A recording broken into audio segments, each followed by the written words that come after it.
Bom, pessoal, continuando aqui a nossa aula, agora a gente vai falar deixa eu voltar aqui, proteção, sustentação, agora a gente vai falar de sustentação. Bom, quando a gente fala em sustentação, automaticamente o que vem em minha mente é o nosso esqueleto, né? Deixa eu só ver o ângulo como é que tá aqui, dá pra dar uma achadinha.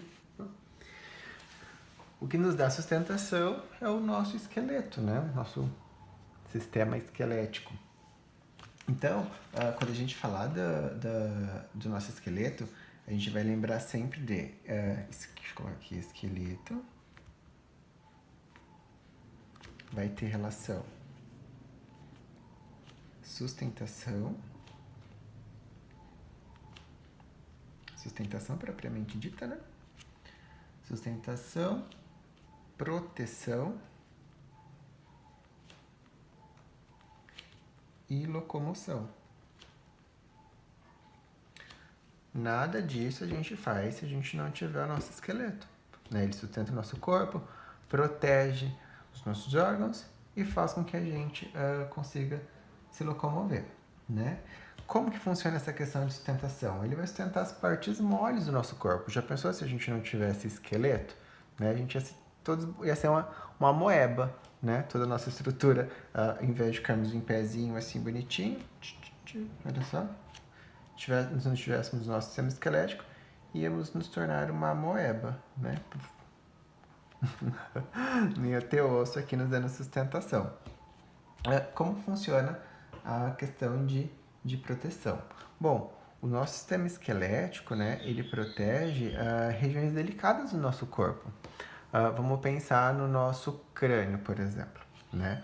Nosso crânio, ele é estrutura óssea, nosso esqueleto, né? E ele protege o quê? O nosso cérebro, né? As nossas meninges, que são estruturas delicadas do nosso corpo que precisam de proteção.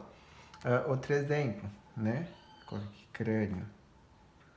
Outro exemplo, as nossas vértebras, né? Nossa coluna, nossa medula espinal, né? Precisam ser protegidas. Olha só, a nossa caixa torácica, né? Torácica. O que a nossa caixa torácica protege? Ela protege os nossos órgãos internos, nosso coração, nosso pulmão. Já pensou se a gente não tivesse, né, uma caixa torácica tão forte e resistente que protege esses órgãos tão delicados, né? Qualquer batidinha que a gente sofresse no dia a dia iria comprometer órgãos tão vitais, nosso coração, nosso pulmão, enfim, todos os órgãos que são protegidos ali na nossa região da caixa torácica. Então a gente vai relacionar a nossa esqueleto à proteção também. E quando a gente falar de locomoção, lembra que na aula passada a gente falou dos apêndices? Lembra, pessoal, dos apêndices? Presentes nos artrópodes, né? Os apêndices, para quem não sabe, é tudo e qualquer extensão que sai do corpo segmentado de um artrópode. Então, até desenhei uma aranha, né? Bem bonitona lá na aula passada, né? A gente colocou um segmento aqui da aranha, né? E o outro segmento aqui é o tórax da aranha, né? Aqui é o encefalotórax, né? Para quem estava na aula sabe que o leva esse nome encefalotórax porque tá a parte do encéfalo e do tórax todas juntos. E aqui as apêndices da aranha. Você está fazendo as patinhas. Pois é, as patas são as apêndices que a aranha tem. Não só as patas, né? Mas alguma garrinha, algumas antenas e tudo mais. Os artrópodes têm esses apêndices, a gente chama de apêndices de locomoção, né? Então, os artrópodes, eles têm esses apêndices que estão relacionados à locomoção desses animais. Tá bom, pessoal? E a gente também, a gente precisa do esqueleto para a gente conseguir se locomover, tá?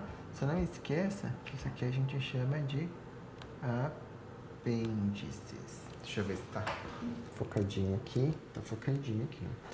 Apêndice. Tá bom, pessoal? Então, a locomoção dos artrópodes, dos animais em geral, a nossa locomoção, está intimamente ligado ao nosso esqueleto, né? Lembrando também que alguns artrópodes precisam de uma ligação íntima desses apêndices com a questão muscular, para eles conseguirem ter impulso, né? Grilos e alguns outros insetos precisam de bastante impulso, então tem uma relação da locomoção, o esqueleto, a locomoção, com uma estrutura muscular para conseguir ter impulso. Tá bom, pessoal? Aproveitando aqui, deixa eu ver se quando eu viro a página, aí fica ruim para vocês verem. Vou tentar não entortar tanto. Dois tipos de esqueletos que a gente encontra, né? Que é o exoesqueleto. Quem que é o exoesqueleto, pessoal? É aquele que está na parte externa do corpo. Como assim? A gente vai encontrar nas conchas das ostras.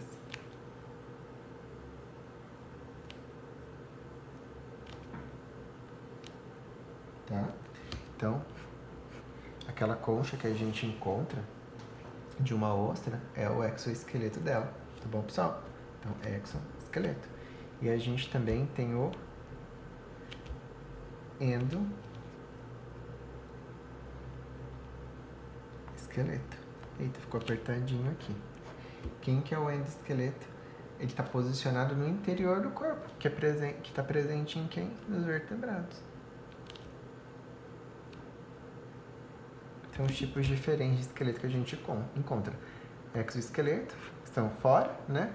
As conchas das ostras, e o endoesqueleto, que está dentro, né? Que a gente encontra no caso dos vertebrados. Tá bom, pessoal? Agora aqui, a gente vai começar a falar de nutrição. Vocês lembram que quando a gente estava estudando lá no comecinho do bimestre, que a gente falou de citologia, a gente falou de metabolismo, a gente falava de reações anabólicas e reações catabólicas? Espero que vocês lembrem. Então, a grande maioria dos alimentos, eles são constituídos por macromoléculas, né? Que são moléculas grandes, né? Macromoléculas, né? E aí essas macromoléculas, elas não conseguem atravessar membranas das células, né? Para conseguir penetrar.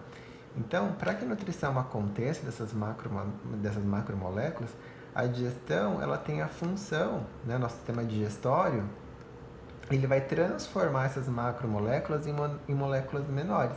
Então, através da digestão, né, tem a transformação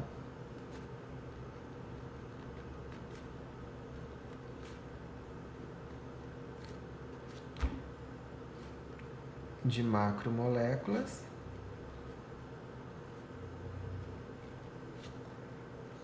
em moléculas menores, tá?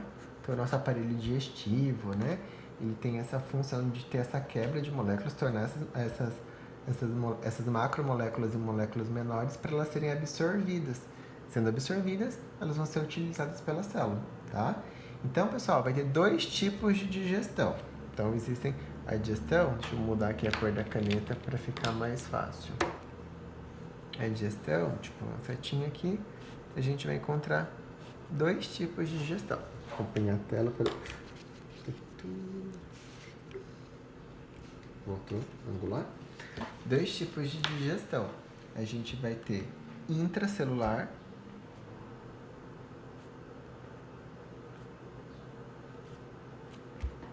e extracelular. Tá bom, pessoal? A gente vai encontrar a intracelular em espongiários, né? Espongiários do mar, a gente encontra espongiários do mar, e em protozoários. Reforço aqui, pessoal, principalmente para quem não esteve na aula do módulo 1 da frente 2. Nós estudamos espongiários, nós estudamos os protozoários, então deem uma lida, tá? Deem estudada nesse módulo, para vocês não ficarem perdidos, pra gente, quando a gente falar quem são os espongiários, quem são os protozoários. A gente vai falar bastante deles, porque a gente está em um conteúdo de zoologia, tá bom, pessoal? Então, esse alimento ele é constituído por partículas bem pequenas, né, para ser fagocitadas e digeridas pelas células dos espongiários e dos protozoários, para fazer fagocitose, tá bom? E na maioria dos animais, né, com exceção dos espongiários e protozoários, a ingestão ela é extracelular, tá, pessoal? Que acontece no interior de células especializadas que constituem nosso sistema digestório, né? Então, como que eu posso colocar aqui para vocês? Vou colocar a maioria dos animais, tá? Maioria dos animais. A digestão extracelular ela é encontrada na grande maioria dos animais porque ela precisa de estruturas especializadas que compõem o sistema digestório. A gente sabe que o nosso sistema digestório ele começa na boca e ele termina no ânus, né? Então, para que a digestão toda aconteça, né, precisa passar por vários órgãos, desde a boca, esôfago, estômago, intestino, nanana, até ele ser excretado ou secretado, né? Até ele ser excretado pelo nosso ânus, tá bom? Então, a extracelular precisa de vários outros órgãos para participar desse processo de digestão, tá bom, pessoal? Agora a gente vai falar de circulação. Deixa eu só dar uma olhadinha se o vídeo está gravando o ângulo certinho. Aqui você tá.